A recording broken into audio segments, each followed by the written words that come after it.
بسم اللہ الرحمن الرحیم۔ السلام علیکم، میرے چینل میں آپ کا استقبال ہے۔ ویلکم ٹو ایسے ٹیچنگ زون۔ آج کی ہماری یہ ویڈیو ہے 8ویں کلاس کی کتاب بال بھارتی کا۔ کریں گے آج ہم سبق نمبر 12 خطوط۔ تو خطوط یعنی ایک سے زیادہ خط ہے، اس میں 2 خط ہیں، تو دونوں خط ہم نے ریڈنگ جو ہے اس سے پہلے والی ویڈیو میں کر لی ہے۔ تو پہلا خط جو ہے نشاط النساء بیگم نے لکھا ہے، تو آج ہم اس خط کی جو ہے ایکسرسائز یعنی مشق وغیرہ کریں گے، اور اگلے خط کی اگلی ویڈیو میں کریں گے۔ تو ہم بڑھتے ہیں، اپنے معنی و اشارات بھی ہم نے کر لیے تھے، آگے بڑھتے ہیں۔ مشقی سرگرمیاں ہماری ہے خط نمبر 1۔ مشقی سرگرمیاں ہم کر رہے ہیں، تو آپ میری پرانی ویڈیو یعنی اس سے پہلے والی ویڈیو دیکھ لیں گے، اس میں نے دونوں خط جو ہے یعنی دونوں خطوط جو ہے پڑھ کر اس کو ایکسپلین بھی کر دیا ہے، سمجھا دیا ہے۔ ایک خط جو ہے نشاط النساء نے لکھا اور دوسرا خط جو ہے رشید حسن خان نے لکھا ہے۔ تو پہلے خط کی طرف ہم بڑھتے ہیں۔ تو دیکھیے، سبق کے حوالے سے ذیل کی سرگرمیاں مکمل کیجیے۔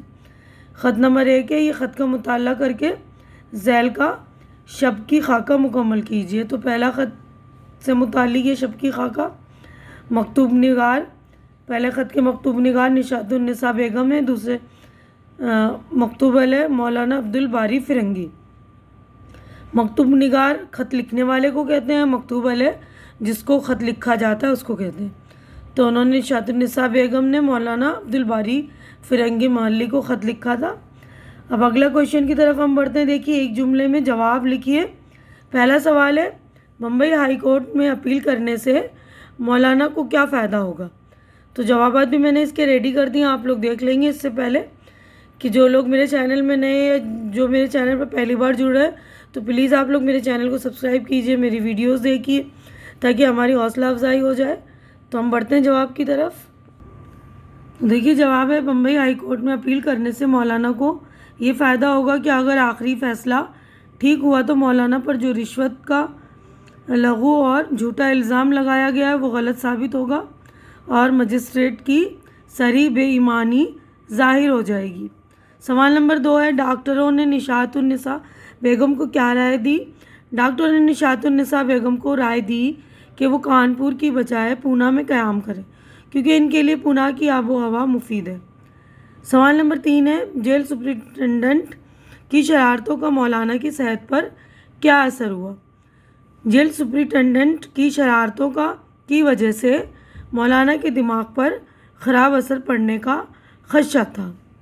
سوال نمبر 4، جیل سپرنٹنڈنٹ کی شرارتوں پر نشاط النساء بیگم کو کس بات کی تشویش تھی؟ نشاط النساء بیگم کو تشویش تھی کہ جیل سپرنٹنڈنٹ کی شرارتوں کی وجہ سے کہیں مولانا کی دماغی حالت خراب نہ ہو جائے۔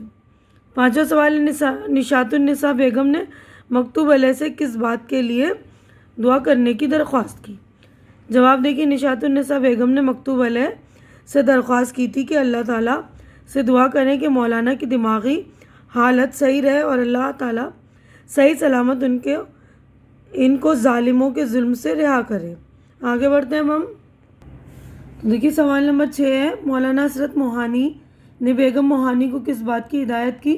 جواب ہے، مولانا حسرت موہانی نے بیگم کو تاکید کی کہ قطب میاں کو سلام لکھو اور انہیں چند تازہ غزلیات بغرض ملاحظہ ارسال کرنے کی ہدایت کرو۔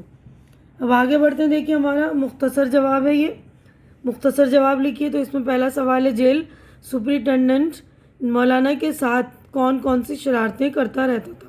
تو جواب دیکھیے، جیل سپرنٹنڈنٹ مولانا کے ساتھ روزانہ کوئی نہ کوئی شرارت کرتا رہتا تھا۔ اس نے مولانا کی سہولت کی چیزوں برش، آئینہ، سرما، قرآن شریف رکھنے کا تختہ، حتیٰ کہ پانی کا گھڑا تک اٹھوا لیا۔ گیہوں کی روٹی دینا بند کر دی تھی، جوار باجرے کی روٹی وہ بھی مٹی ملی ہوئی دی جاتی تھی، ترکاری بھی خراب دی جاتی تھی۔ لکھنا تو درکنار، پڑھنے کے لیے بھی ان کو کتابیں میسر نہ تھیں۔ گورنر کے یہاں سے آئی ہوئی سینسر شدہ کتابیں تک وہ نہیں دیتا تھا۔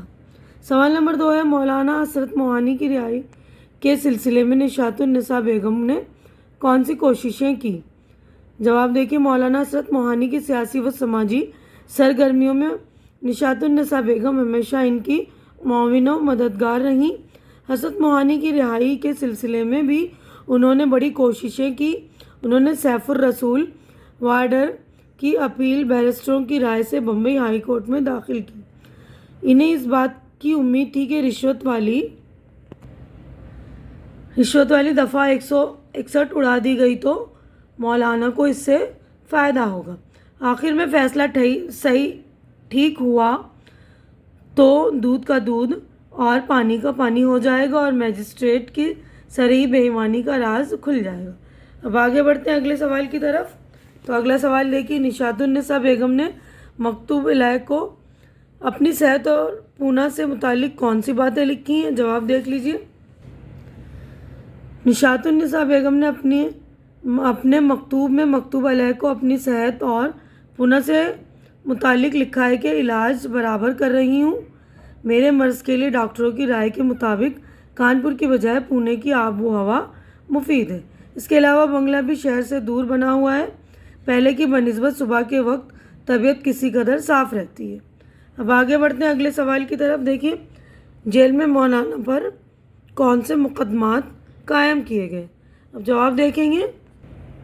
جیل میں مولانا پر دفعہ 161 کے تحت رشوت خوری کا مقدمہ قائم کیا گیا، جو بالکل لغو، جھوٹ اور سراسر خلاف قاعدہ و قانون تھا۔